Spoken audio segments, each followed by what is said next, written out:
Welcome to Kenton's videos. Enjoy the video. In this video, I will explain how to make Ethiopian scrambled eggs. First, let's gather our ingredients.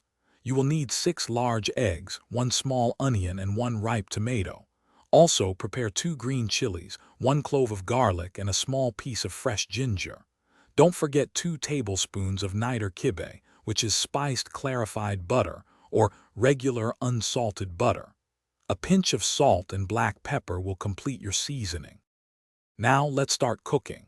Begin by finely chopping your onion, tomato, green chilies, garlic, and ginger.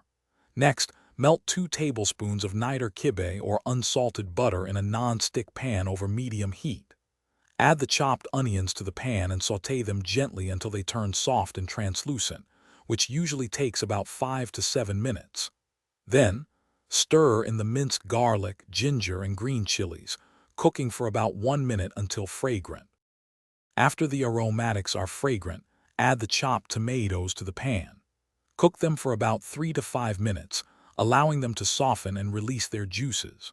While the tomatoes cook, whisk your 6 eggs in a separate bowl with a pinch of salt and black pepper until they are well combined.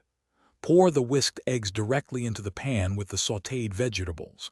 Gently scramble the mixture, stirring continuously until the eggs are cooked through but remain moist and fluffy. Your delicious Ethiopian scrambled eggs are now ready. Serve them immediately while they are still warm. For an extra touch of freshness and flavor, you can garnish your dish with some freshly chopped cilantro or parsley. These eggs pair wonderfully with traditional injera, but they are also excellent with any type of bread or even a simple side of fresh fruit. Enjoy this flavorful and satisfying meal. Thanks for watching. Consider subscribing if we helped you.